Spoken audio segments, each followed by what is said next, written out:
In the NBA, like most leagues, disappointments are very regular from NFL players like Aaron Rodgers, never seeming to get it right in the postseason, to the 2011 Boston Red Sox losing 18 of their last 24 games to put them out of the playoff contention for the year.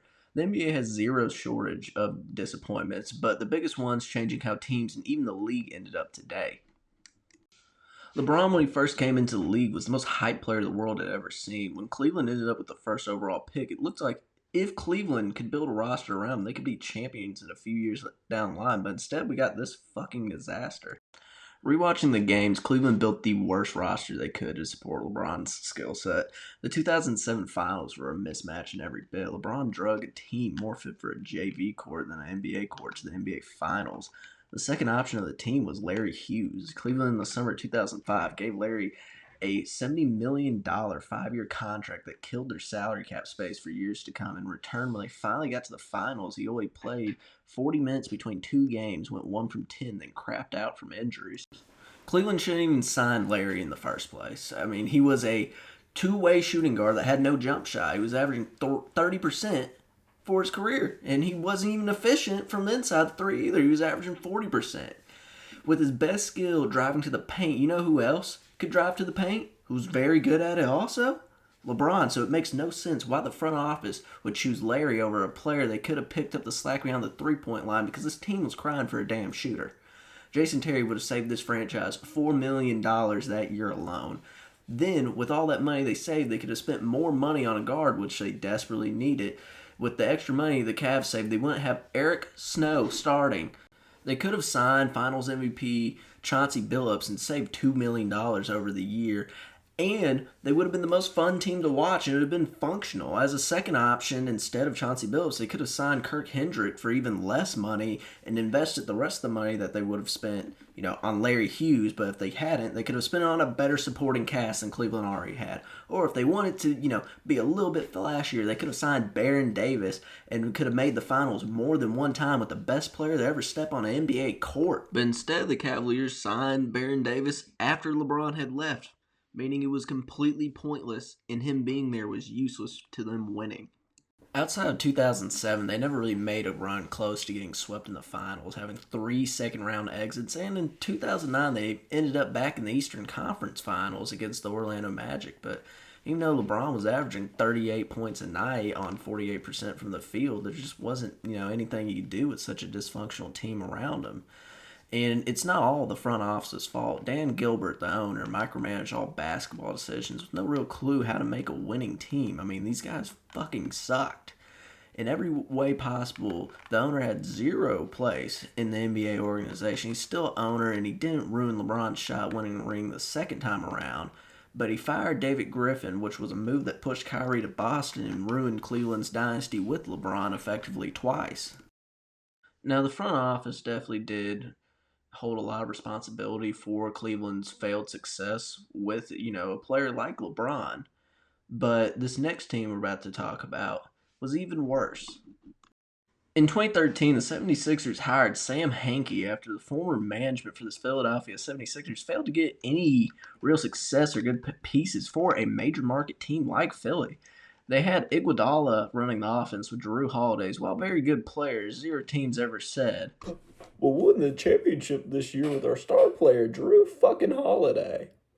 Sam Hinkie was a so-called visionary in the basketball world, and he turned the 76ers into the first team where the base strategy was being dog shit for 5 years to get all the draft picks they could in hopes to bringing in some new young talent to build a new future.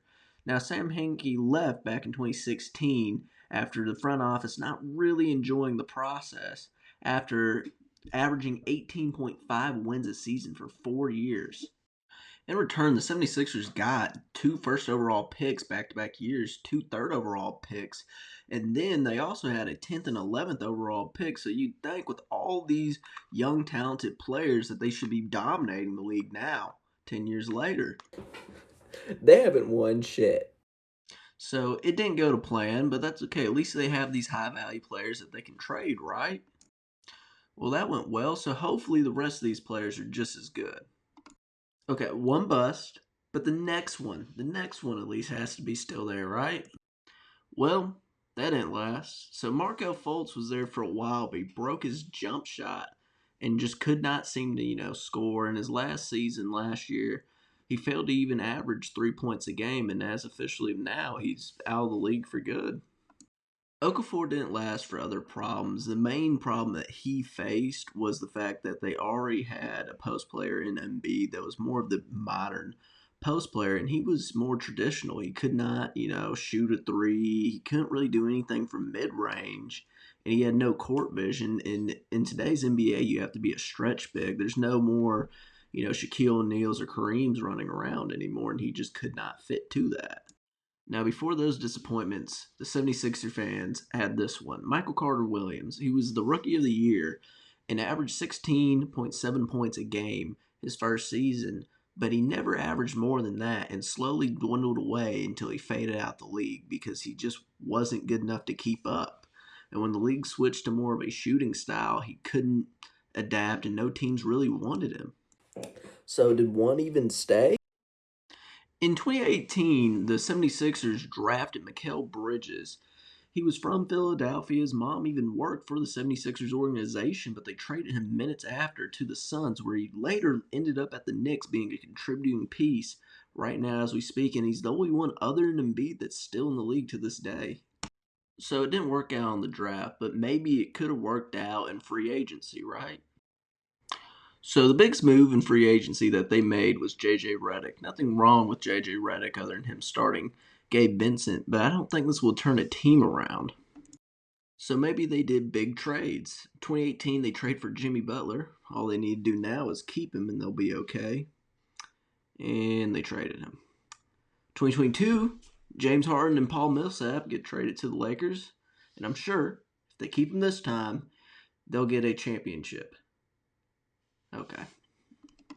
So the 76ers never actually worked out. They ruined their chances of actually winning. Watching other teams that did their own process but less extreme win rings as time went by, like Boston, the Lakers, Golden State, OKC. I think the 76ers are really just going to need a rebuild soon and build a player base and keep the actual players here. This team's been a revolving door for years.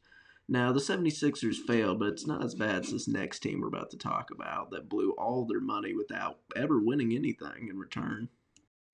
The modern era Phoenix Suns are a weird team to me. Every time I think about this team, I forget that they've had a lot of very good players in every era imaginable. And unlike the 76ers, these players stayed for more than 1 or 2 seasons. I mean, let's just look at the list of players they've had.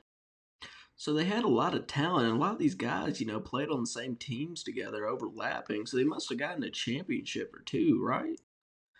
The 2020-2021 season, they lost to the Bucks in the finals, and they never went back to the finals any other time. Over the 26 seasons, they had 13 winning seasons, 13 losing seasons, and made the playoffs 13 times. So 13 tries and a very skilled rosters. How far did they actually go? Well, they lost once in the finals, lost 3 times in the conference finals, 5 times they lost in the second round, and they had 4 first-round exits. Well, you want to guess how much money they spent for 0 championships? They spent $2.8 billion in 26 years. They've been the highest payroll team for almost a decade. Their payroll this year will be $362 million, a third of that being luxury tax. They spent more than the GDP of 11 third world countries for no championship. And I understand you have to make moves and take risks. So, what are other teams that had good talent, and what did they actually win in 26 years? So the San Antonio Spurs won 4 rings in 26 years and spent about $2.2 billion. And if you go back one more year, then you have 5 championships. And, if you spend a little bit more, the Lakers spent, the past 26 years, they've spent $3.2 billion, roughly around that area. They have 6 championships. If you go over to the Eastern Conference, a team that spent very similar to the Phoenix Suns would be Miami. They won 3 in the past 26 years and they only spent $2.4 billion. And maybe that's because the East is a little bit weaker than the West. Well, Golden State has spent $2.8 billion. They've had 4 rings and 5 finals appearances in a shorter time than 26 years. I mean, it only took them 7-8 years to do that. The Phoenix Suns spent dynasty money like the rest of these teams that have been listed, and They never won a championship. They lost one finals and never went back. So what really happened was mainly a lot of poor front office decisions that led to terrible spending. Well, in 2010, they needed a new supporting cast, and these were the three that they signed. And, none of them panned out for more than 2 seasons. Only one averaged more than 10 points, and he was only there 25 games. And did this stop them? No. In 2015, the Suns spent $70 million for 5 years on Brandon Knight. Now, don't get me wrong. He was a decent player for the Suns. One year he did average close to 20 points, but he only started 64 games for these people. I mean, he just wasn't on the court enough. And he missed a season due to injury, and he was constantly out due to injury. It wasn't the most productive way the Suns could have spent this money at the time, especially with the developing, young guy like Devin Booker just arriving on the team towards the end. And then they signed Tyson Chandler to a 4-year, $52 million deal. He didn't even put up more than 10 points a night playing for them. He was not an asset. And also, he had some of his worst defensive years. I mean, this is post-New York Knicks Tyson Chandler that was getting, DPOY votes and defensive All-NBA teams. And then to make it worse, they traded for Bradley Beal and picked up his terrible contract that had $207 million left on it.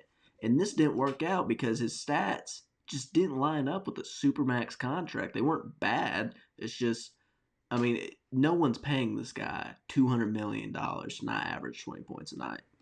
So free agency didn't work out. Well, how did they make out in the draft around this time? Well, here's a graph of all the players they missed out on draft night. And in return, they only got DeAndre Ayton and Devin Booker as their only notable stars. And only one of those two stayed. I mean, this graphic itself puts it perfectly on what the Suns missed out on. They had the opportunity of the millennium, and they just gave it away. I mean, they had the most opportunity of any team in the NBA in the past 26 years since the 2000 season, and they've just gave it up and didn't win anything. They spent more money than the majority of the teams in the league, and they have nothing to show for it. The biggest part of success in the league is obviously championships. And when you put it all on the line like the Phoenix Suns and it comes up red instead of black, your fans tend to look at you and wonder, what's going on with the front office, the coaching staff, and things like that. And in the league, it's very hard to play, coach, or even watch. So to see your team win is, always a good thing, no matter what standpoint, really. And see all three of these teams we covered today have these problems from within that held them back from winning is very disappointing for the fans, the players, the coaches, all of them. Anyways, drop a comment on this video, a like, tell me what your thoughts are, and what surprised you or what disappointed you the most in the NBA that you've seen while watching.